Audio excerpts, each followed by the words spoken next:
afternoon and welcome back to the West Ham Network. It's Anton here bringing you the Lunchtime Live West Ham Daily Show on the back of a very unsuccessful transfer window. And as we all know, West Ham didn't reinforce in the January transfer window, and that threatens to turn the heat up on GSB, I believe, especially if you do look a lot at all the social media meltdown that is happening. Now, I will go through my opinion on some of this stuff. Today's more a bit of an opinionated show, I suppose you could say. But I will come into the chat and see who's kicking about. Jordan, good to see you, mate. Hope you are well. Thank you for joining us. Get your comments in, like I said, and let us know your thoughts on what's been going on over the last month. Afternoon, gents, from Darren Clarkson. I blame someone beginning with D from a Neil. I hope it's not a Neil. Or DJ Russie B. Father Snowman, good afternoon, everyone. Hi, Ludders is in the house. Hope you are well. Father Snowman, you're all talking to each other. I love that. I want to punch my screen. Can't stand Silly staring back at me with that smug grin. Apologies for the picture. Even K is a man with a smug grin.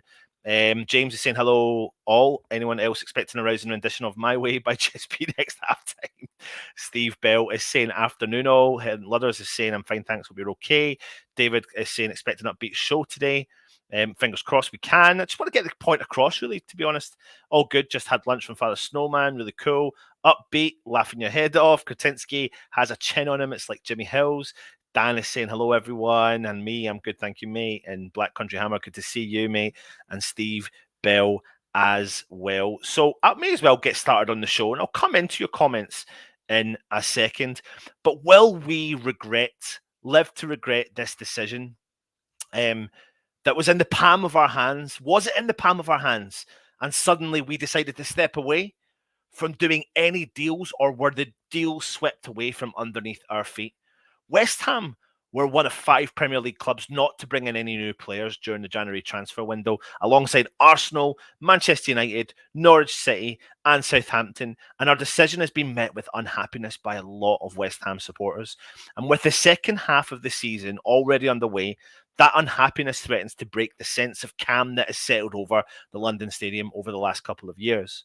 It can be easy, though, to forget that when that first lockdown came into play back in March 2020, West Ham were in a particularly bad position. Our team was hovering above the Premier League relegation zone, and West Ham's last match pre-lockdown against Southampton at the end of February, which was a great result for West Ham, also was a day that many fans turned up at protest against the club's hierarchy and shareholders, GSB. But under lockdown conditions, West Ham grew. We can't deny that. Upon the return to the game behind closed doors, we ended our 2019 and 2020 season by losing just one of our last 7 matches to secure our Premier League place. And the team's transformation since then has been one of the most impressive in the Premier League. We finished the 2021 season in 6th, our highest league position since we came 3rd in 1986 and qualified for the Europa League. This season has seen that good form continue in the league, and while the Europa League hasn't proved to be much of a drain on our playing resources, that has affected us significantly elsewhere. This is where West Ham's lack of business in the transfer market starts to look somewhat baffling. The club season is very much still alive. We're still in the race for a place in next year's Champions League. We're in both of the Europa League and the FA Cup. And for a club like West Ham, getting close to the Champions League places can never be taken as a given. Of course it can't be. To get into contention in the first place is a huge achievement. But to get close 2 years in a row damages the idea that West Ham from the 20 to 21 season are just a one-season wonder. And that's something I feel like we have to keep remembering here, because if we were, we wouldn't be in the same boat as we are potentially this season. Furthermore, none of the teams that West Ham will be vying for with the Champions League places are in particularly good health. Arsenal completed their transfer window with the departure of their captain on a free transfer, being the biggest story, and now find themselves with an array of attacking options that have only just scored 7 Premier League goals between them all season. Manchester United didn't strengthen their squad either and have issues that go far beyond what's happening on the pitch going on just now. Spursiness hasn't yet been completely blown away by the arrival of Antonio Conte, and even Wolves, the form team of those in contention, have lost Adama Traore on deadline day to Barcelona, a player who had literally just found his form again. The opportunity is obvious and the rewards are clear. It's difficult to quantify exactly how much West Ham would earn for next season's Champions League, but it would be a lot of money. And should we come up short in the Premier League, we are still in this season's Europa League, a competition we should target for silverware and not just experience. It also offers an alternative route to next year's Champions League. Elsewhere, Premier League places are worth a couple of £1 million each in terms of end of season prize money. While winning the FA Cup would bring West Ham our first major trophy in more than 40 years at the club. Perhaps that wouldn't mean much to the investors, but it certainly would mean so much to us as fans. This transfer window was excruciating as a West Ham fan. I ain't denying that. Not only has David Moyes worked his magic and stopped all the leaks within the club, hence the daily links averaging about 5 a day, ridiculous amount of player links. We supposedly made several reported bids for Calvin Phillips, Rafinha from Leeds United, Darwin Núñez from Benfica. Now, did we make those bids? Probably. Did we make the bids knowing that we weren't going to get the players? Probably. And if we look at those 3 players in particular, as Still said yesterday in his daily video, they're three players that you will have identified early in a window. If you're a club like West Ham or anyone looking into them, you would have identified those players early in a window. And if you're serious about making an offer, surely you would test the club's resolve at the start of the window and negotiate from that position. We have all by now learned the phrase phantom bids, and those particular bids look exactly like that. Now, don't get me wrong.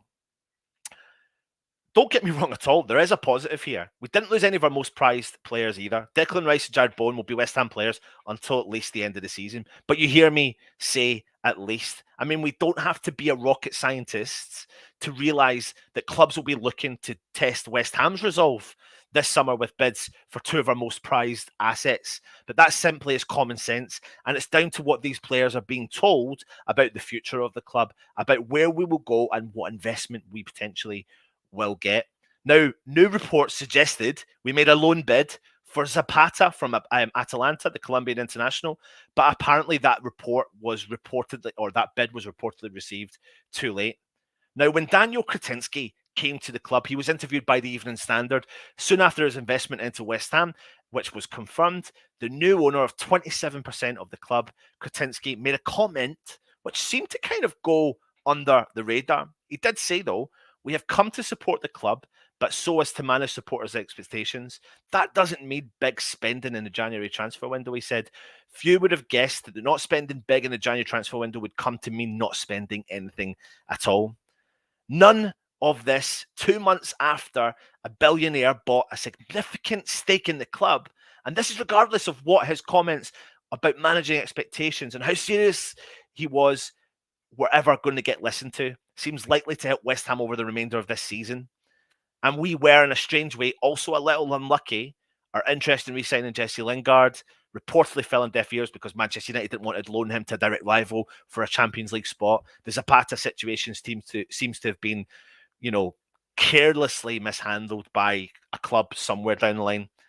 But it's difficult to avoid the suspicion that another opportunity is being allowed to kind of dwindle right in front of our eyes. For the second season in a row, we have an opportunity to try and claim a Champions League spot, something that would have seemed inconceivable just 2 years ago. The senior management of the club mismanaged the move from the Bowling Ground to the London Stadium, and the atmosphere around the club turned toxic by March 2020. But returning after a year and a half away, with the fans being away from the club, the opportunity of a reset of its relationship with the supporters was there, and David Moyes and the players have come good on their side on this particular bargain. This West Ham team remains the best of the club in a generation, and it does, and we can't come away from that. But Premier League football in the 21st century is a squad game, and when presented with an opportunity to flesh out an already talented bunch of players and push them further, that could result in valuable rewards, we failed to do so. Perhaps the only thing stranger than this is that we're not the only team among those contenders to have followed with this route. Arsenal's Twitter has predictably smoke coming out of its ears by the time the window even slams shut for the January transfer deadline day. But West Ham will continue as we were. Supporters will know by the end of the season how well our expectations have been managed. in the meantime, the likelihood of old wounds reopening at West Ham is greater than it has been since the crowds have returned. Now, for me, I'm praying to whoever wants to listen that this gamble is going to pay off and we can finish the season how we started. But there are no doubts we need to invest. We know Moyes likes to work with a small squad. We've been warned about that. We've seen it in the past. And I don't like digging out individual players at the club. I certainly don't like doing it. But surely there are plenty more options out there that West Ham could have strengthened that would have benefited us in strength and depth more than the likes of Yarmolenko and Masuaku. So I've contradicted my comment saying I don't like to dig them out. I've never wanted the circumstances to prove me wrong so much that West Ham could move forward into these last 15 Premier League games in the Premier League, the last 16 of the Europa League and the FA Cup, to continue our fine form into these games. But it's hard not to feel down as a West Ham fan. Not investing in strength and depth, even more so when Moyes says it weekly at his press conferences. I suppose all I can really say is trust in Moyes. But is that enough? It's really tough not to get carried away with the situation, and we've not brought players in. But I'm trying to put the positive spin. I'm not sticking up for anyone. I'm just looking at where West Ham currently are. It's a gamble. And are we going to live with the regret of not investing in this January transfer window? I put it all the way back to the circumstances where I think to myself, surely to God there was better quality players out there that could have helped this team. I don't know. I mean, who am I? I'm little Anton who sits here and brings you content alongside Stel and Russ and what we see, they don't see, and what they see, we don't see. And maybe there's more to it. Was the deals pulled away from under our hands, or were we ever really in contention to bring someone in? But like I've said all along, Moyes likes to work with small squads. He has done, he always has done when you look at the Everton situation. It's just whether or not, we can gamble with the squad that we've got and we can continue the form. And if we do, and I hope we are all, the fans that are down about this transfer window can all be proven wrong. I really hope we can, because how good would it be if we could actually, turn around and change and progress as much as we can. I'm going to jump into the chat and see. P. Gads is saying, I'm not upset about no signings. You can't always find a good deal, but why get rid of Ashby? Right. Did Ashby? I mean, has something happened that I don't know about? You're making me panic here. I didn't see that, mate. He didn't go anywhere, did he? No, he's not gone anywhere. Yeah, I don't know what you're talking about that one. The peak ads there. Sorry, mate. Steve Wiggins, hope you're well. Good to see you, mate. Look, legend. Afternoon, ladies. Luke is saying so blooming disappointing. In my opinion, from Mike Hawthorne, is the board has decided we can't compete at that level. James Farmer, only way to turn this around is terminate Masuaku and Yarmolenko's contracts. They're never going to do that, mate. They're never going to do that. Oi, look, stuff from Steve Bell. Martin Russell, Declan hasn't come out to say he's staying, has he? In fact, no one from the club is saying anything. The silence is deafening. It reminds me of when Rio went and how long it took us, taking us to get back. Yeah, but when Rio went, I always, that's a prime example, a good transfer example of someone we sold and didn't invest the money correctly. But there are many other clubs out there who can sell their best assets and reinvest that well. Now, we're not a club that handles situations like that really well, and we've got a history of not handling the situations like that really well. I'm certainly not sitting here saying sell Declan Rice. I'm not. I'm absolutely not. I'm only bringing to the table other clubs. If you look like Leicester City's circumstances, they have gone through so many big sales and have managed the circumstances and reinvested well in training facilities and the squad, and are there or thereabouts year in and year out within the top 4 challenge. Maybe not so well this season, but it's probably been the first season they've not done well in a reasonable amount of time. Adam Cook, afternoon, everyone. Beller's old man, gutted that I've moved on, still GSB out. Anton, I think the owners didn't really have any intentions of bringing in new players. And that's the thing, Eric, this is where it falls down on. I mean, who is the decision? I mean, I said the other night when I was on there, if Moyes wants a player and sees a player, so if Coletta Carr was the Moyes player, and he said, I want you to bring him in, you would be absolutely like, if you were the manager and you've given that responsibility to the owners and they've not negotiated the deal because of £2 million, you're going to go mental. You're going to go mental. The key element here is the press conference. I'm really keen to hear what he says in the press conference. He won't give away much probably, but I'll be intrigued to see if he takes any of the blame or if he passes it elsewhere, because there's no ifs or buts about it. He wanted to bring extra players in. James Bong is saying, good afternoon, chaps. Hope you're well. David is saying, Clarendon, who have stated the spend to cover for selling him, the board should be coming out and making it very clear that he's not for sale, and certainly not to United after the Lingard. But David, the thing is, we don't have to wait for the tabloids to say what they've said. I done a video a couple of weeks ago. Manchester United and Liverpool are preparing bids for our two biggest assets. It's common sense that they're going to look at them. You look at the style of play that Declan Rice is doing and what they're looking for. Sorry, not Declan Rice, Jared Bowen, and what Liverpool look for in a particular player. The only thing I could suggest is that the Diaz signing may potentially have put that back a bit. And then you look at what Manchester United need, and you look at what Declan Rice can offer, and you think, well, of course they're going to do that. But the circumstances is, what are they told? How are West Ham going to continue to the second half of this season? Can we progress? And if we can, and we have made promises to bring players in, I mean, we have to freshen it up. There's no ifs or buts about it. You can't go another transfer window and bring in not another player.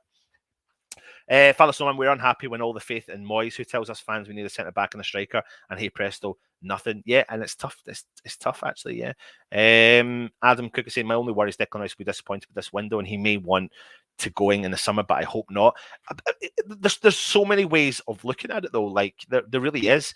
There really is. I don't doubt it for a second, and please listen to what I'm saying here. I wanted West Ham to strengthen, absolutely, but we haven't, and we need to move on from that circumstances. And the squad that we've got, if they can stay fit, is capable that it stay. There was players out there that I think that could have added to it, but maybe Moyes didn't want to get them over the line. But if these players can stay fit and they can commit to those 15 games like we did to the first 15, then fingers crossed we'll be all right. But that's asking for a lot, and that's the thing. It's a gamble. Was it worth the gamble? Is it going to be worth the gamble? We've got no choice but to see if this gamble is going to happen now. Martin Nobes gave a statement for reasons of no signing.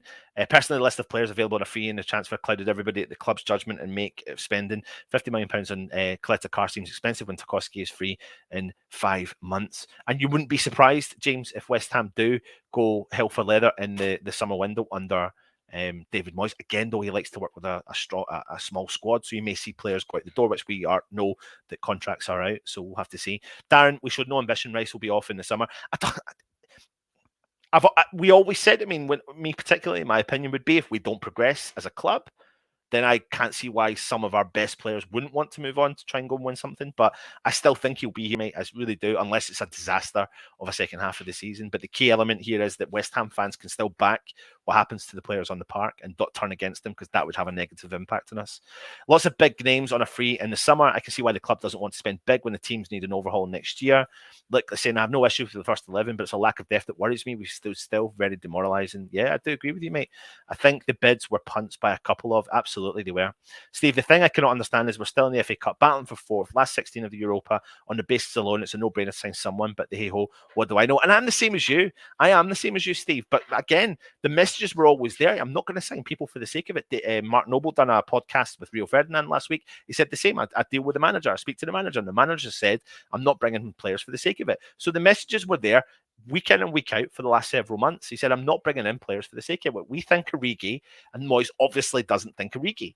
We think Coletta Carr, and someone, this is the point I'm trying to make. If Moyes comes out in the press conference and says, I wanted him, but I don't know what happened with the negotiations, at that point, you know that's down to the board, and Moyes will be pissed off with that. But if Moyes turns around and goes, doesn't even remotely go near that, that's a statement that Moyes would make. I'm not involved in the negotiations. And if he says that in the press conference, we know categorically that fell down to the owners of the situation. Declan is an embodiment of this club and probably the best midfielder in the world. Without him, no matter what midfielder we bring in to replace him, we'll not get back to where we are now. It's a valid point, mate. It is a really valid point.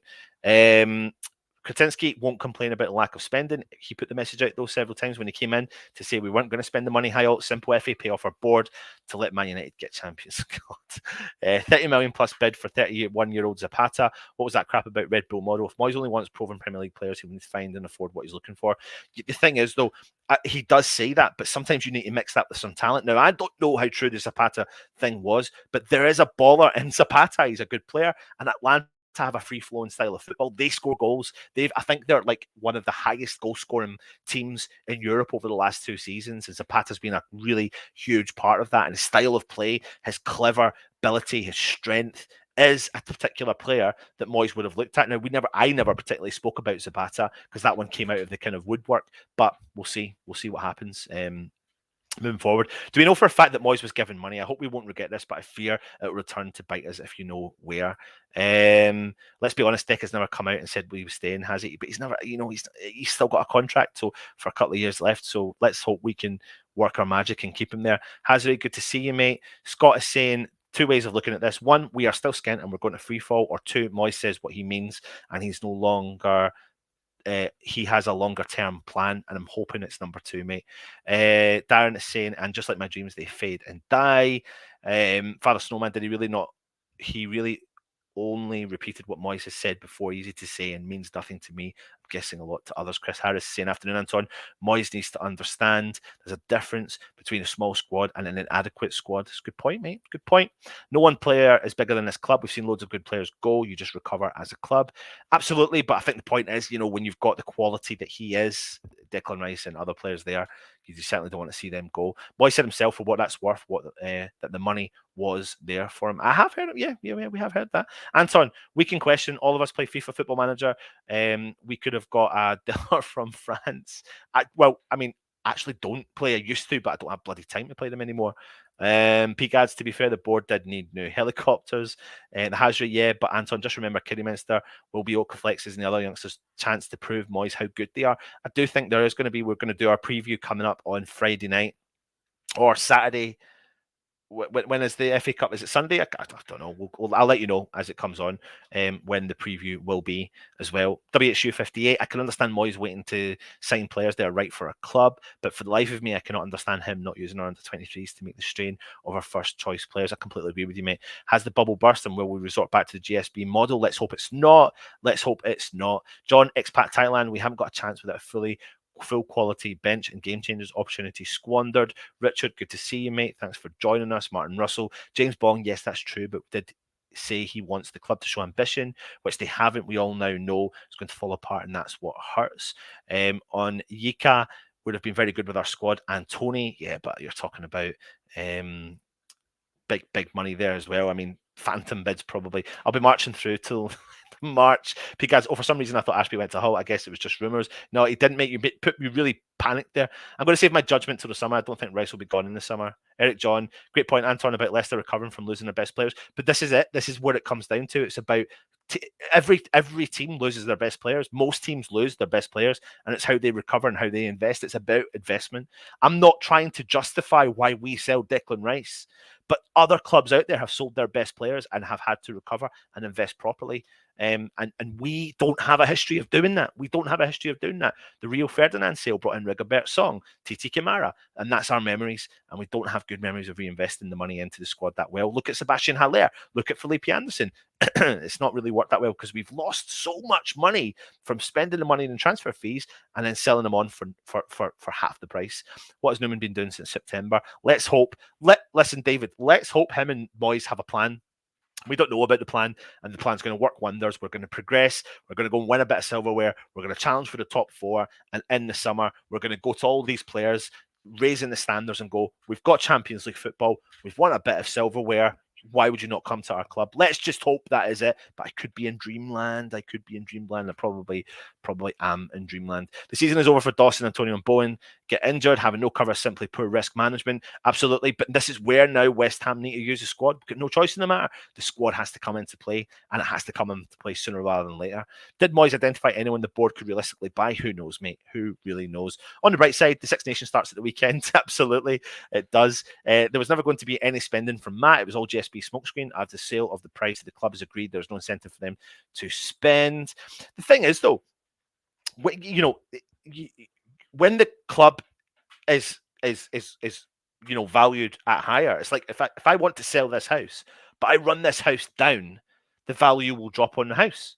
So it's within the owner's interests to keep West Ham in a higher level. So the funny thing is, I hear a lot of people saying that they don't want to invest and they want to get rid and they're asset stripping the club. You asset strip the club and you sell in 2023, a year and a half from now, you run the risk of West Ham dropping down in the valuation window unless they've made an agreement behind the doors with someone like Kretinsky, which I don't think has happened. So why would you asset strip and reduce the ability for West Ham to progress further? Surely to God, if West Ham progress further, the club brings in more money and the value goes up.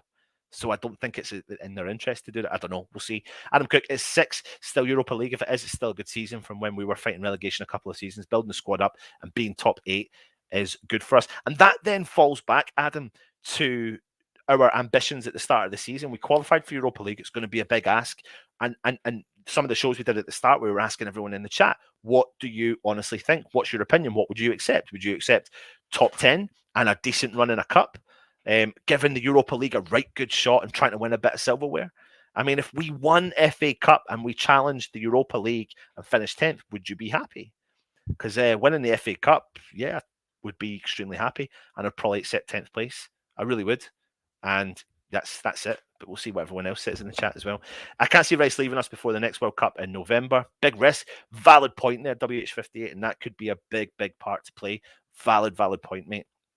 Dawson hasn't been playing with an injury because there's no cover for him. Yeah, true.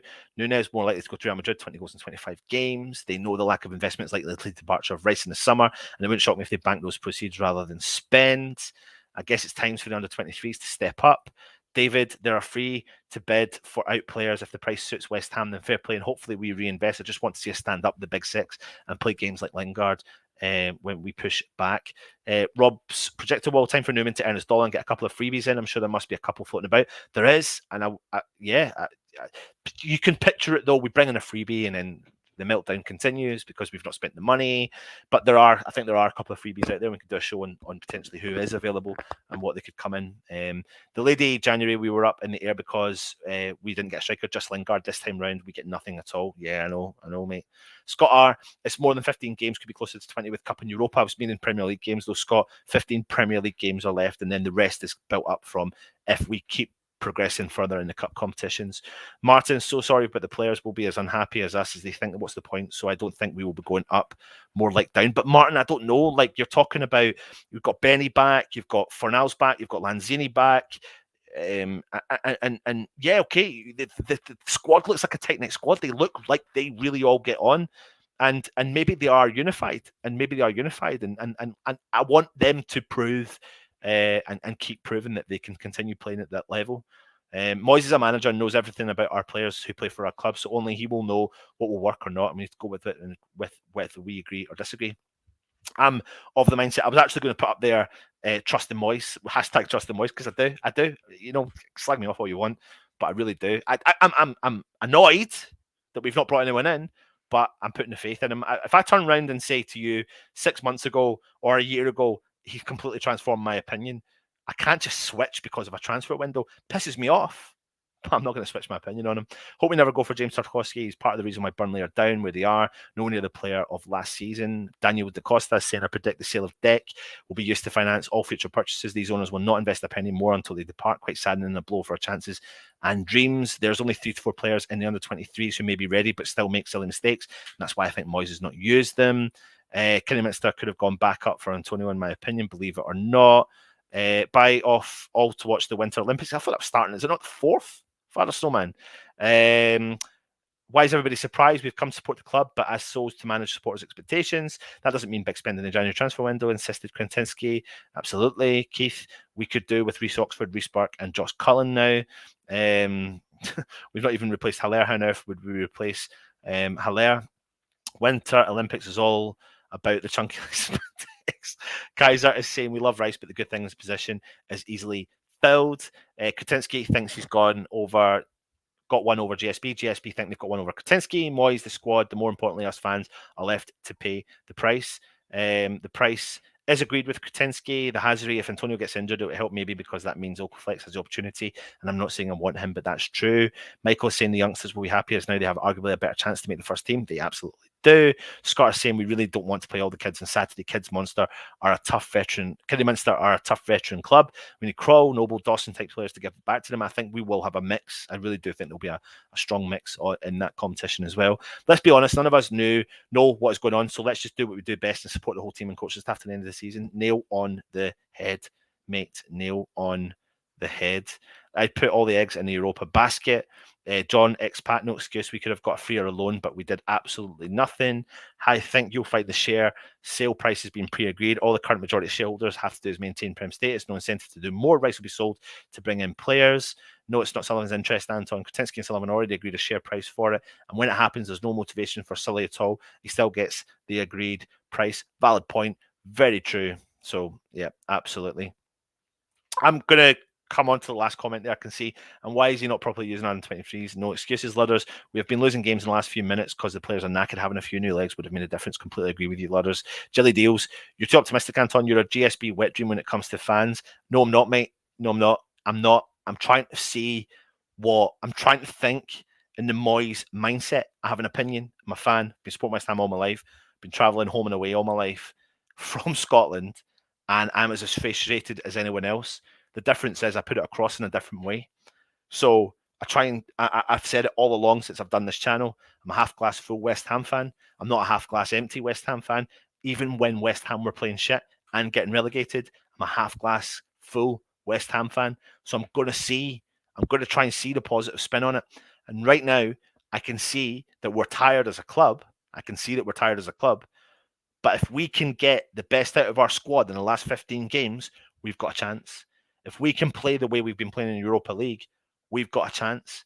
But you are right, Jelly Deals. It could all come back and smash us all back in the face. And like the whole point of the title of the show, will West Ham regret that? The Hazard, all I'm asking for is either the FA Cup or Europa League. That is it. Now, listen, something I want to show you is the latest competition that's out from Football Prizes. What a fantastic competition. Check this out.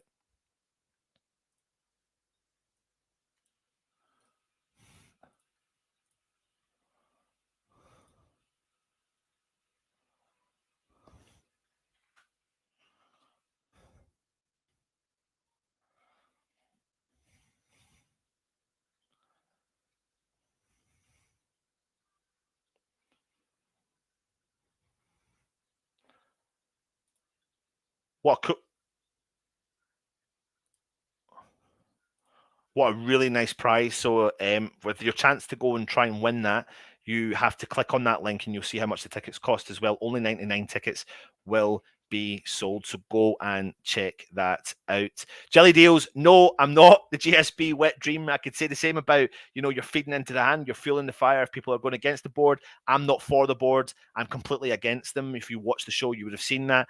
But I'm completely. We're all entitled to our own opinions. I'm going to continue to be a half glass full West Ham fan. I am not going to protest, but I don't want this board. Of course, I don't want this board. But they ain't leaving, mate. They ain't leaving. No matter how much pressure we put on them, they ain't leaving. They've got a really large asset, and they are not leaving just now. So West Ham fans are allowed to entitled to their own opinion. You can agree to disagree. I can agree to disagree. I'll still remain a half glass full West Ham fan, and watching the club from young days. I mean, I don't need to explain to how many games I've been to, how many games I've travelled to, and how many away fans were at the games when I was there. I'll always be seen as get relegated. I've always been a half glass full. We got relegated. I tried to see the positive in it. I was crying, upset. It's just what happens. Everyone's entitled to their own opinion, though, at the end of the day. Anyway, like I said, if you are interested in looking at the football prizes, click that link. It's a really cool prize as well. If you are new around here, make sure you go and subscribe to the channel as well. Hit that subscription button. There's a bell notification beside it. You click that bell notification, you get notified when we do a show. Tonight, we have an X-Hammer coming on. Go and check out this one, 9 o'clock tonight with DJ Russie B, Stuart Downing live. So if you have any questions for Mr. Stuart Downing, make sure you join DJ Russie B tonight at 9 o'clock, and you can get any questions in and we'll get them answered, and he'll be going through his all-time West Ham 11 when he played at the club. So you need to go and check that out at 9 o'clock. Another X-Hammer coming on the show as well. Brilliant. Hope you're all well. Stay safe. Thanks for watching. and take it easy, and fingers crossed we can all get past this. And as we always do, if anyone's interested in becoming a member, you can also click on this link. This will take you through to our channel membership program as well. And what we normally do is thank everyone in the chat and on the videos for becoming a member. Take it easy, stay safe, and come on, you Irons.